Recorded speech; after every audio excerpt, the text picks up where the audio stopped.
सुहाणी बाहेर येते. मरून रंगाचा स्लीवलेस सूट, ओले केस टॉवेलमध्ये गुंडाळलेले. तिच्या चेहऱ्यावरचे पाण्याचे थेंब मोत्यांसारखे चमकत होते.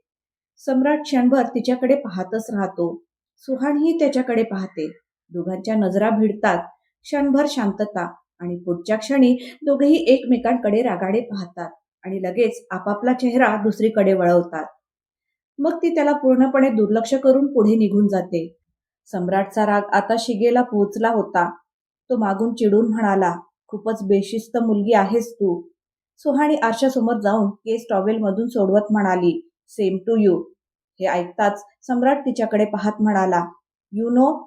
तो काही बोलणार इतक्यात त्याच्या खोलीच्या दरवाजावर टकटक होते. त्यामुळे सुहाणी दरवाजा उघडायला जाते आणि सम्राट वॉशरूममध्ये शिरतो.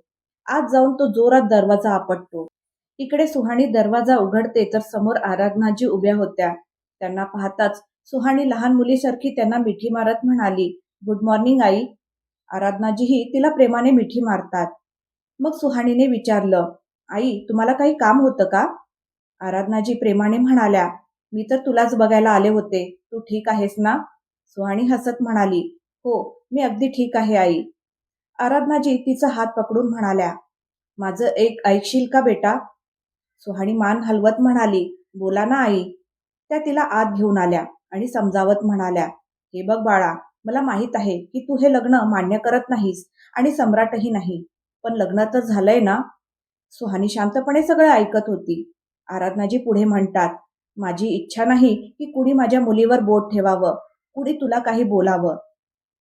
थोडं थांबून त्या म्हणाल्या, "घरात तुम्ही कसेही राहा, पण घराबाहेर जाताना तू या घरची सून आणि सम्राटची पत्नी म्हणून दिसली पाहिजेस. म्हणजे कुणालाही काही बोलायची संधी मिळणार नाही. तुला समजतंय ना मला काय म्हणायचं आहे?" त्यांच्या बोलण्यावर सुहाणी हलकेच मान डोलावते. "हो आई, समजलं." आराधनाजी म्हणतात, "चल लवकर तयार होऊन खाली ये, बाबा तुझी वाट पाहतायत." असं म्हणून त्या निघून जातात.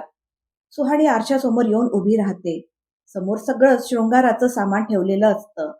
ती एक एक वस्तूकडे पाहत राहते, विशेषतः कुंकूकडे. लग्नानंतर तिला खूप उत्साहाने तयार व्हायचं होतं, फक्त आणि फक्त आपल्या मिराटसाठी. पण आज सगळ्याच गोष्टींचे अर्थ बदलले होते. वेळ बदलली होती, परिस्थिती बदलली होती. आज या सगळ्या गोष्टींचा तिच्यासाठी काहीच अर्थ उरला नव्हता. पण आराधनाजींचा मान राखण्यासाठी ती अनिच्छेने तयार होऊ लागली. मरून रंगाच्या ड्रेसमध्ये तिचं सौंदर्य आणखीनच खुलून दिसत होतं. डोळ्यात काजळ, भांगेत कुंकू, कपाळावर छोटीशी बिंदी, ओठांवर लाल रंगाची लिपस्टिक आणि ओले गुंतलेले केस नीट सावरून ती खूपच सुंदर दिसत होती. तेवढा सम्राट आंघोळ करून बाहेर आला. बाहेर येताच त्याची नजर सरळ सुहानीवर गेली. आज पहिल्यांदाच त्याने सुहानीचं असं रूप पाहिलं होतं. क्षणभर त्याची नजर तिच्यावरच थांबली. सुहानीने केस मागे झटकले आणि तेवढंच पुरेसं होतं सम्राटला भानावर आणायला. पुढच्या क्षणी त्याने नजर वळवली आणि कपाटातून कपडे काढू लागला. सुहाणी तर आधीच तयार झाली होती, पण ती अजूनही आरशासमोरून हलत नव्हती. हे पाहून सम्राट आतून चिडत होता, कारण त्यालाही तयार व्हायचं होतं. शेवटी तो चिडून म्हणाला, "तुझं झालं असेल तर जरा मिरर समोरून बाजूला होण्याची कृपा करशील का?" सुहानीने बेफिकीरपणे हातातला टॉवेल तसाच सोफ्यावर फेकत म्हटलं, "हो, का नाही, मी तर उगाच इथे उभी होते." असं म्हणत ती थोडी इतरावत बाहेर निघून गेली. सम्राटचा राग आणखीन वाढला. तिच्यामुळे त्याला आधीच खूप उशीर झाला होता. त्याची नजर सोफ्यावर पडलेल्या त्या ओल्या टॉवेलकडे गेली. तो पुटपुटला, "याहून जास्त बेशिस्त मुलगी मी पाहिली नाही." त्याने लगेच नोकरला बोलावलं आणि खोली साफ करायला सांगितली आणि स्वतः ऑफिससाठी तयार होऊ लागला. इकडे सुहानी डायनिंग एरियात आली. नाश्त्याच्या टेबलवर आराधनाजी, अरविंदजी आणि रघुवीरजी तिघेही बसले होते. सुहानीने सगळ्यांकडे पाहत हसून गुड मॉर्निंग म्हटलं. मग तिची नजर टेबलावर गेली आणि तिच्या चेहऱ्यावर एक मोठी स्माईल आली, कारण टेबलवर सगळा नाश्ता तिच्या आवडीचा बनलेला होता. रघुवीरजी प्रेमाने म्हणाले, "ये बाळा, बस, नाश्ता कर." थोड्याच वेळाने सम्राटही बाहेर येतो. एका दिवसात सुहानीने त्याच्या आयुष्यात गोंधळ मांजवला होता. तो कुणाकडेही लक्ष न देता सरळ ऑफिसला जायला निघतो. तेवढ्यात रघुवीरजीच्या दमदार आवाजाने त्याचे पाय थांबतात. "थांब सम्राट." सम्राटला अजिबात थांबायचं नव्हतं, पण सगळ्यांसमोर त्याला काही तमाशाही करायचा नव्हता. तो मागे वळून म्हणाला, काय झालं आजोबा? रघुवीरजी म्हणाले, बस तुझ्याशी थोडं महत्वाचं बोलायचं आहे. सम्राट चिडून म्हणाला, आजोबा माझी एक खूप महत्वाची मीटिंग आहे. आधीच कोणामुळे तरी मला उशीर झाला आहे. हे वाक्य त्यांनी दात ओठ खात सुहानीकडे पाहत म्हटलं. त्याचं बोलणं ऐकून सुहानीच्या ओठांवर हलकीशी स्माईल आली, पण तिने एकदाही त्याच्याकडे पाहिलं नाही. शांतपणे नाश्ता करत राहिली. हे पाहून सम्राट मनात म्हणाला, बेशरम मुलगी. तेवढ्यात रघुवीरजींनी ऑफिसमध्ये फोन करून सम्राटच्या सगळ्या मीटिंग्स कॅन्सल करायला सांगितलं. हे ऐकता सम्राट चिडून म्हणाला, पण आजोबा ती मीटिंग. रघुवीरजींनी हाताने इशारा करून त्याला थांबवलं आणि बसायला सांगितलं. सम्राटने रागाने आपली ऑफिस बॅग टेबलाजवळ ठेवली आणि खुर्चीत बसत म्हणाला, बोला. त्याचा राग पाहून आराधनाजी आणि अरविंदजी दोघेही शांत बसले होते. तेवढ्यात त्यांचा वकील आत आला. त्याने रघुवीरजींना आणि अरविंदजींना पाहून नमस्कार केलं. वकीला पाहून अरविंदजी आश्चर्याने विचारतात, तू इथे? त्यावर रघुवीरजी शांतपणे म्हणतात, मीच बोलावलं आहे त्याला. मला तुम्हा सगळ्यांना एक महत्वाची गोष्ट सांगायची आहे. सम्राटलाही आता जाणवतं की काहीतरी मोठं होणार आहे. रघुवीरजींच्या चेहऱ्यावर गंभीरता येते. ते ठाम आवाजात म्हणतात, मी रघुवीर सूर्यवंशी आज तुमच्या समोर एक गोष्ट स्पष्ट करतो. आजपासून माझा फक्त एकच नातू आहे, सम्राट सूर्यवंशी. विराटशी आता माझा काहीही संबंध नाही, काहीही मतलब नाही. विराटचं नाव ऐकताच एका क्षणासाठी नाश्ता करत असलेल्या सुहाणीचे हात थांबतात. हे सम्राटही नोटीस करतो, पण पुढच्या क्षणी सुहाणी स्वतःला सावरते आणि ते दुर्लक्ष करते. रघुवीरजी पुढे बोलू लागतात, माझ्या घरावर, माझ्या ऑफिसवर, माझ्या मालमत्तेवर विराटचा काहीही हक्क राहणार नाही. विराटच्या नावावर जे काही होतं ते आजपासून सगळं सुहाणीचं असेल. हे ऐकताच सुहाणी आश्चर्याने रघुवीरजींकडे पाहू लागली. सम्राटला या गोष्टीचा काही विशेष फरक पडला नाही, पण त्याच्यासाठी एक मोठा धक्का अजून बाकी होता. रघुवीरजी पुढे म्हणतात, इतकंच नाही, सम्राट सोबत सुहानीही ऑफिसची मालक असेल. तिलाही तितकाच हक्क असेल. कंपनीचे 60% शेअर्स सुहानीच्या नावावर असतील आणि उरलेले 40% सम्राटच्या नावावर. हे ऐकताच सम्राटवर जणू वीज कोसळली. रघुवीरजी पुढे म्हणाले, आणि एवढंच नाही, सुहानीच्या साईनशिवाय ऑफिसचं एकही काम होणार नाही. हा नियम सगळ्यांसाठी लागू असेल, सम्राट तुझ्यासाठीही. हा तर खरोखरच मोठा धक्का होता सम्राटसाठी. रागाने त्याच्या मुठी आवळल्या जातात, पण वकील समोर तो काहीच बोलू शकत नव्हता. तेवढ्या सुहानी निरागसपणे म्हणाली, हे काय आजोबा, मला तर हे बोरिंग ऑफिस अजिबात आवडत नाही आणि मला तिथे जायचंही नाही. रघुवीरजी हसत म्हणाले, काही हरकत नाही बाळा, तुला तिथे काम करायचं नाहीये, फक्त साईन करायच्या आहेत आणि त्या करायलाही जायचं नसेल तर ऑफिसचे लोकच तुझ्याकडे येतील. हे ऐकून सम्राटचं डोकंच फिरतं. तो उठत म्हणाला, आता मी ऑफिसला जाऊ शकतो का? त्याच्या आवाजात राग स्पष्ट जाणवत होता. रघुवीरजी शांतपणे म्हणाले, हो नक्की. आतून मात्र ते हसत होते. सम्राट बाहेर जाताना स्वतःशीच पुटपुटला, ओ गॉड, काय मुसीबत आहे ही. माझ्या मेहनतीने उभ्या केलेल्या बिझनेसमध्ये ही मुलगी अर्धी मालक बनली आणि माझ्यापेक्षाही जास्त पॉवर दिली आजोबांनी तिला. मी तर हिला आयुष्यातून काढून टाकायचा विचार करत होतो, पण आजोबांनी तर मला पूर्णपणे अडकवलं. तो चिडतच गाडी चालवत निघून गेला. इकडे त्याच्या जाण्यानंतर रघुवीरजी मनातच म्हणाले, सम्राट, मी तुला तुझ्यापेक्षा जास्त ओळखतो. आता तू कितीही प्रयत्न केलेस तरी तू सुहानीला तुझ्या आयुष्यातून काढू शकणार नाहीस. मग ते सुहानीकडे पाहतात. ती नाश्ताच्या प्लेटमध्ये चमचा फिरवत काहीतरी विचारात हरवलेली होती. ते तिच्या डोक्यावर प्रेमाने हात फिरवत विचारतात, काय झालं, काय विचार करतेस? तुला सम्राटची भीती वाटते का? हे ऐकता सुहाणी एखाद्या लहान मुलीसारखी रागाने त्यांच्याकडे पाहते. तिच्या क्यूट चेहऱ्यावरचा राग स्पष्ट दिसत होता. ती तोंड फुगवून म्हणाली, भीती आणि त्या सडूची? नो वे. एक काय 10 सम्राट आले तरी मी त्याला घाबरणार नाही. तिचं हे बोलणं ऐकून रघुवीरजी, आराधनाजी आणि अरविंदजी सगळे हसून लोटपोट होतात. पण त्यांना माहित नव्हतं दारात सम्राट उभा आहे आणि हे सगळं ऐकत आहे. तो आपली ऑफिस बॅग विसरला होता आणि तीच घेण्यासाठी तो परत आला होता. इकडे जशी आराधनाजी आणि अरविंदजीची नजर त्याच्यावर पडते, ते लगेच गप्प होतात आणि गपचूप आपला नाश्ता करू लागतात. सम्राट रागाने सुहानीकडे पाहत होता. सुहानीनेही थेट त्याच्याकडे पाहिलं. क्षणभर दोघांमध्ये शांत तणाव पसरला, पण पुढच्या क्षणी सम्राटने काही न बोलता आपली बॅग उचलली आणि तिथून निघून गेला. त्याच्या कानात अजूनही सुहाणीचे शब्द घुमत होते. एक काय 10 सम्राट आले तरी मी घाबरणार नाही. तो स्वतःशीच म्हणाला, 10 कशाला, तुझ्यासाठी एकच सम्राट पुरेसा आहे, मूर्ख मुलगी. तो गेल्यानंतर सुहाणी रघुवीरजींना म्हणाली, आजोबा, मी माझ्या आईबाबांना भेटायला जाऊ का?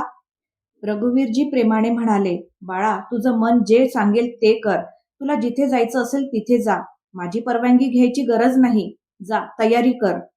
तेवढ्यात आराधनाजी मध्येच म्हणाल्या, एक मिनिट बाबा, लग्नानंतर सुहाणी पहिल्यांदाच माहेरी जात आहे. जर सम्राट तिच्यासोबत गेला नाही तर लोक वेगवेगळ्या गोष्टी करतील. रघुवीरजी थोडा विचार करत म्हणतात, हो, तुझं म्हणणं बरोबर आहे. आपल्याला त्यांचाही विचार करावा लागेल. कुणी काही प्रश्न विचारायला नकोत. मी सम्राटशी बोलतो. असं म्हणत ते सम्राटला फोन लावतात आणि फोन स्पीकरवर ठेवतात. इकडे सम्राट आजोबांच्या निर्णयामुळे आणि सुहाणीच्या वागण्यामुळे आधीच रागाने पेटलेला होता. रघुवीरजींचा फोन पाहून तो अजूनच चिडला आणि फोन उचलून म्हणाला, बोला. त्याच्या आवाजावरूनच त्याचा राग कळत होता. रघुवीरजी ठामपणे म्हणाले, तू जिथे असशील तिथून लगेच परत ये. सुहाणीला तिच्या घरी जायचं आहे. पुन्हा एकदा सुहाणी नाव ऐकूनच तो भडकला. तो जवळजवळ ओरडत म्हणाला, मग मी काय करू? ज्याला जिथे जायचं आहे तिथे जाऊ दे.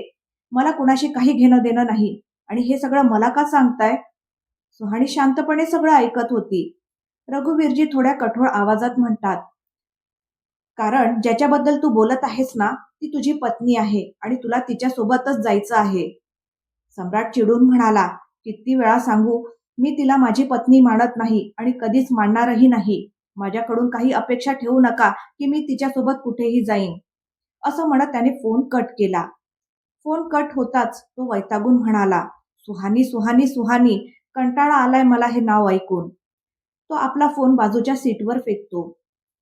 इकडे सुहानीचा चेहरा थोडा उतरला, पण सम्राटच्या शब्दामुळे नाही. तिला माहित होतं त्याला कसं धडा शिकवायचं. पण तिच्या मनात एक विचार येतो, जर सम्राट माझ्यासोबत आला नाही तर मीही माहेरी जाऊ शकणार नाही. ती विचार करत असताना रघुवीरजी तिचा बदललेला चेहरा पाहतात आणि म्हणतात, आराधना, सुहाणीच्या माहेरी जाण्याची तयारी करा. ती बाहेर पडताना असं दिसलं पाहिजे की सूर्यवंशी घराण्याची सून निघाली आहे. हे ऐकून आराधनाजी आणि अरविंदजी लगेच उठले. रघुवीरजी सुहानीकडे पाहून हसत म्हणतात, सम्राटला तिथे कसं बोलवायचं हे तुला चांगलंच माहीत आहे. असं म्हणत ते उठतात आणि बाहेर निघून जातात. आणि त्यांच्या त्या शब्दासोबतच सुहानीच्या ओठांवर एक खट्याळ स्माईल येते. काही वेळानंतर सुहाणी आपल्या माहेरी जाण्यासाठी निघते. तिच्या गाडीच्या पुढे 2 गाड्या आणि मागे 2 गाड्या चालत होत्या. सुहाणी खूप खुश होती, कारण शेवटी ती आपल्या घरी जात होती. इकडे सम्राट ऑफिसमध्ये पोहोचला होता आणि नेहमीप्रमाणे आजही त्याचा मूड खूपच खराब होता. त्याच्या चेहऱ्याकडे पाहूनच संपूर्ण स्टाफची अवस्था बिकट झाली होती. तो थेट आपल्या कॅबिनमध्ये आला आणि त्याच्या मागे त्याचा मॅनेजरही आत आला. मॅनेजर म्हणाला, सर, आजची मीटिंग? सम्राट खुर्चीत बसत मध्येच म्हणाला, कोणतीही मीटिंग कॅन्सल होणार नाही. सगळ्यांना फोन करा आणि मीटिंगसाठी बोलवा. असं म्हणत तो पटकन लॅपटॉपवर काम सुरू करतो. सम्राट स्वतःला इतका कामात गुंतवून घेतो की अनुजाचे विचार त्याच्या डोक्यात येऊच नये. आणि उरलेलं काम सुहानीने केलं होतं. ती त्याला इतकी त्रास देत होती की तो अनुजाबद्दल विचारही करू शकत नव्हता. पण रागाने का होईना, सुहाणी मात्र सतत त्याच्या डोक्यात फिरत होती. दुसऱ्या बाजूला अनुजानेही आपलं सगळं लक्ष आपल्या बहिणीला लवकरात लवकर यशस्वी बनवण्यात लावलं होतं. तरी सम्राट तिच्या मनात प्रत्येक क्षणी असायचा, कारण तीही त्याच्यावर मनापासून प्रेम करत होती. पण ती मजबूर होती. आतासाठी तिने खोटं बोलून सम्राटला स्वतःपासून दूर केलं होतं. पण जर कधी सम्राटला सत्य कळलं तर काय होईल, तो काय करेल, हे तर येणारी वेळच सांगणार होती. इकडे सुहाणी आपल्या घरी पोहोचली. तिला सुखरूप आणि आनंदी पाहून तिचे आई वडील मनोमन देवाचे आभार मानत होते. शेजारी पाजारीही तिचा थाट पाहून आश्चर्यचकित होतात. 5-6 गाड्या, त्यात 2 मध्ये बॉडीगार्ड आणि बाकीच्या गाड्यांमध्ये आराधनाजींनी पाठवलेलं सामान. सुहानी सगळ्यांना आनंदाने भेटत होती. तेवढ्यात कुणीतरी विचारतं, सुहानी, जावई बापू नाही का आले तुझ्यासोबत? सुहानीने हसत उत्तर दिलं, ते खूप बिझी आहेत, त्यामुळे आता नाही आले, पण संध्याकाळपर्यंत नक्की येतील. ती पूर्ण आत्मविश्वासाने बोलली. मग तिचे घरचे तिला आत घेऊन जातात आपल्या लाडक्या मुलीला भेटून त्यांच्या चेहऱ्यावर आनंद स्पष्ट दिसत होता. इकडे सम्राट ऑफिसमध्ये कामात गुंतलेला असतो. दादाजींनी मीटिंग कॅन्सल केली होती, पण त्याने ती पुन्हा अरेंज केली होती. पण एक गोष्ट तो विसरला होता की सुहाणीच्या साईन शिवाय तो काहीच करू शकत नाही. मॅनेजर आत येऊन म्हणाला, "सर, मी त्यांच्याशी बोललो आहे. ते 1 तासात मीटिंगसाठी येतील." सम्राट त्याच्याकडे न बघताच म्हणाला, "गुड." मग मॅनेजरने एक फाईल त्याच्या समोर ठेवली. "सर, या फाईलवर तुमच्या साईन हव्या आहेत, नाहीतर पुढचं काम सुरू होणार नाही." सम्राटच्या लक्षातच राहत नाही की आता त्याच्या साईनचं काही महत्त्व उरलेलं नाही. तो पटकन साईन करून फाईल मॅनेजरला देतो. मॅनेजर ती फाईल घेऊन बाहेर जातो, पण ज्या वेगाने तो जातो त्याच्या दुप्पट वेगाने 5 मिनिटात परत येतो. त्याला असं परत आलेलं पाहून सम्राटने त्याच्याकडे बघत विचारलं, "काय झालं?" मॅनेजर थोडा घाबरत म्हणाला, "सर, म्हणजे ते." तो अडखडत होता. सम्राट त्याला घुरून बघत कडक आवाजात म्हणाला, "काय झालं? स्पष्ट बोल." मॅनेजर घाबरत म्हणाला, "सर, तुमच्या साईन असूनही काहीच काम होत नाहीये. ते म्हणतायत की आता तुमच्या साईन चालणार नाहीत." हे ऐकता सम्राटला अचानक आठवतं, आता छोट्या छोट्या कागदांवरही सुहाणीच्या साईनशिवाय काहीच होणार नाही. हे आठवताच त्याचा राग पुन्हा उसळतो. तो मनातच पुटपुटला, ज्या दिवसापासून ही मुलगी माझ्या आयुष्यात आली आहे, तेव्हापासून काही ना काही गडबड चालूच आहे. कधी सुटका होणार हिच्यापासून काय माहीत. तो मनातच सुहाणीला दोष देत होता. मॅनेजर काही बोलणार इतक्यात सम्राटने फोन उचलून आपल्या आईला कॉल लावला. तो मॅनेजरकडे पाहत म्हणाला, "लगेच दुसरे पेपर्स तयार कर." इकडे घरी फोन वाजतो. 2 रिंग नंतर आराधनाजी फोन उचलतात. फोन उचलताच सम्राट तडक म्हणाला, "हॅलो आई, पटकन त्या मुलीशी माझं बोलणं करून द्या." त्याचा तोच रागीट आवाज ऐकून आराधनाजी मुद्दाम अनभिज्ञ बनत म्हणाल्या, "कोणत्या मुलीशी?" सम्राट चिडून म्हणाला, "आई प्लीज, मी आधीच खूप चिडलोय. तुम्हाला माहित आहे मी कोणाबद्दल बोलतोय." आराधनाजी हसत म्हणाल्या, "अच्छा, सुहाणी. अरे बेटा, ती तर घरी नाहीये. ती तिच्या माहेरी गेली आहे. कधी येईल तेही माहीत नाही." सम्राट वैतागून म्हणाला, "ओ गॉड, काय प्रॉब्लेम आहे हा? एक काम करा, तिचा नंबर द्या. मी स्वतःच बोलतो तिच्याशी." आराधनाजी मनातच हसत त्याला सुहाणीचा नंबर देतात. इकडे सुहाणी सगळ्यांना भेटून आता आपल्या खोलीत आली होती. कित्येक दिवसांनी ती आपल्या खोलीत आली होती. ती आपलं सामान पाहत होती. काय काय सोबत न्यायचं, काय नाही. तेवढ्यात तिचा फोन वाजला. अनोळखी नंबर पाहून ती मनात विचार करते, हा कोण असेल? ती फोन उचलते. "हॅलो?" तिचा आवाज खूपच गोड होता. सम्राटही क्षणभर सगळं विसरला. पण पुढच्या क्षणी सुहाणी पुन्हा म्हणाली, "हॅलो, कोण बोलतंय?" सम्राट चिडून म्हणाला, "मी बोलतोय." त्याचा आवाज ऐकताच सुहानी क्षणभर थांबली. तिने लगेच त्याला ओळखलं, पण मुद्दाम न ओळखल्यासारखं म्हणाली, "मी कोण?" सम्राट मनात म्हणाला, "किती नाटक करते, जणू मला ओळखतच नाही." तो स्वतःचा राग आवरत म्हणाला, "मी सम्राट बोलतोय." तो प्रत्येक शब्दावर जोर देऊन बोलला. सुहाणी मनातच हसत म्हणाली, "बोलतोय असा जणू काही मोठा राजा आहे." ती हसणं आवरत म्हणाली, "अच्छा, म्हणजे तुम्ही आहात मिस्टर सडू. सरळ बोला ना, हे काय मी मी बकरीसारखं करताय?" हे ऐकून सम्राट संतापतो. "ए मुली, जास्त नाटक करू नको आणि हे काय सतत मिस्टर सडू म्हणतेस? माझं नाव सम्राट आहे, समजलं?" सुहानीनेही लगेच उत्तर दिलं, "तर मिस्टर सडू, तुम्हीही जास्त उडू नका आणि माझं नाव ए मुली नाही, माझं नाव." सम्राट तिचं बोलणं मध्येच तोडत म्हणाला, "लिसन, तुझं नाव काहीही असो, मला ते जाणून घ्यायचं नाहीये. काही पेपर्सवर तुझ्या साईन हव्यात. मी माझ्या मॅनेजरला पाठवतोय. नखरे न करता साईन करून दे." असं म्हणत त्याने फोन कट केला. फोन ठेवताच तो चिडून पुटपुटला, "आजचा दिवसच खराब आहे." तेवढ्यात त्याचा मॅनेजर फाईल घेऊन त्याच्या समोर आला. सम्राट त्याला म्हणाला, "एक ॲड्रेस पाठवतोय. तिथे जा. तिथे एक मुलगी असेल, तिच्या साईन घेऊन ये." मॅनेजरला काहीच समजत नाही, पण सम्राट समोर बोलायची त्याची हिंमतही होत नव्हती. तो गप्पच निघून जातो. इकडे सम्राटशी बोलून झाल्यावर सुहाणी आरशासमोर उभी राहिली आणि त्याची नक्कल करत म्हणाली, "नखरे न करता साईन करून दे." अरे वा, नखरे नाही केले तर ती सुहाणी कसली? सुमारे 15 मिनिटांनी सम्राटचा मॅनेजर सुहाणीच्या घरी पोहोचतो. सुहाणी आधीच बागेत त्याची वाट पाहत बसली होती, घरच्यांना काही कळू नये म्हणून. मॅनेजर थोडा घाबरलेला होता. सुहाणी त्याला पाहून म्हणाली, ओ मिस्टर मॅनेजर, इकडे, मी इथे आहे. सुहाणीला पाहताच मॅनेजरच्या जीवात जीव येतो. त्याला कल्पनाही नव्हती की ही सम्राटची बायको आहे. तो तिच्याकडे गेला. सुहाणी म्हणाली, साईन घ्यायला आला आहेस ना? मॅनेजर पटकन म्हणाला, येस मॅडम, लवकर साईन करा. तो पेपर्स तिच्या समोर धरतो. सुहाणीने ते पेपर्स घेतले आणि बाजूला ठेवले. मग ती शांतपणे म्हणाली, जा तुझ्या बॉसला सांग, जर साईन हव्यात तर स्वतः इथे यावं लागेल. हे ऐकून मॅनेजर थक्क झाला. पहिल्यांदाच त्याने कुणाला सम्राट समोर अट घालताना पाहिलं होतं. तो मनातच म्हणाला, ही मॅडम वेडी तर नाही ना? यांना स्वतःच्या जीवाची किंमत नाही का? थेट सिंहाच्या तोंडात हात घालतायत. तो घामाघूम झाला, कारण सम्राटचा राग त्याला चांगलाच माहीत होता. सुहाणी त्याच्याकडे पाहत चिडून म्हणाली, काय अजून विचार करतोयस? जा ना, उशीर होत नाहीये का? तिचा तो राग पाहून मॅनेजर मनात म्हणाला, ही मॅडमही काही कमी नाही सम्राट सरांपेक्षा. देवालाही माझ्यासाठी हाच ऑफिस निवडायचा होता का? तो मनात देवाला हाक मारत बाजूला जातो आणि सम्राटला फोन लावतो.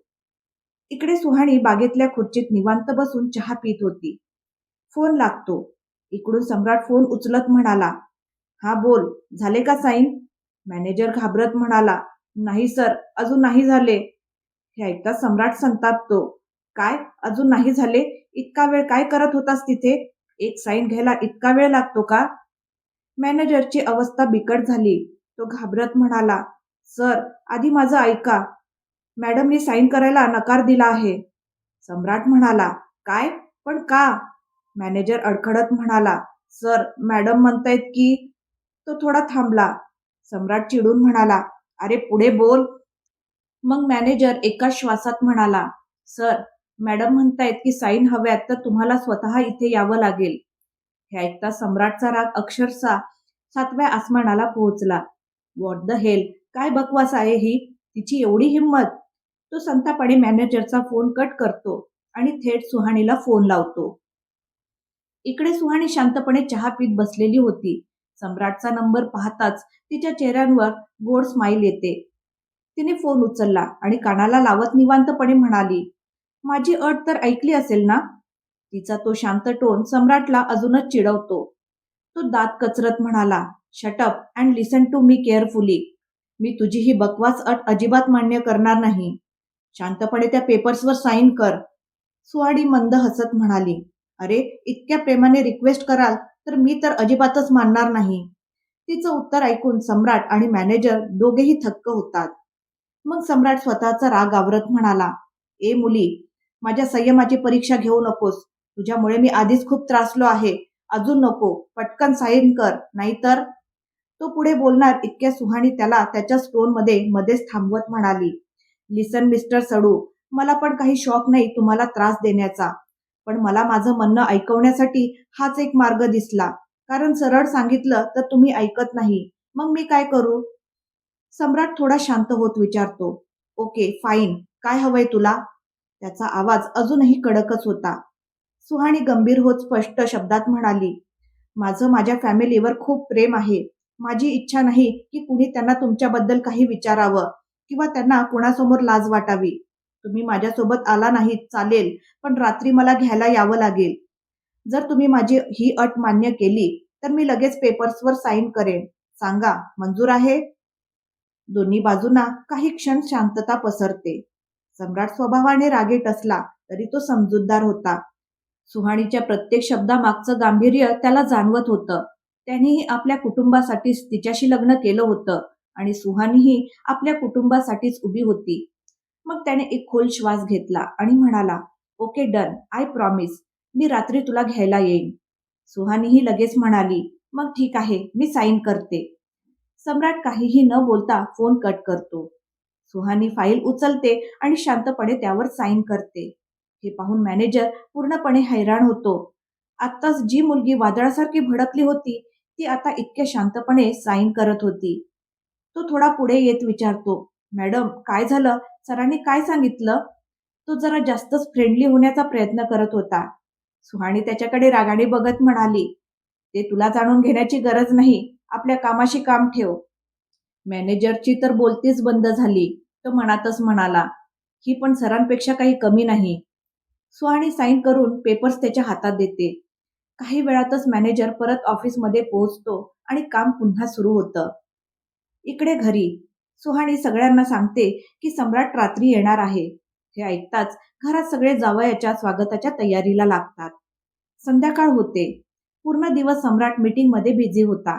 पण हो, त्याने सुहाणीला दिलेलं वचन तो विसरला नव्हता. तो वेळेवर काम संपवतो आणि तिच्या घरी जाण्यासाठी निघतो. भेटूया पुढच्या भागात.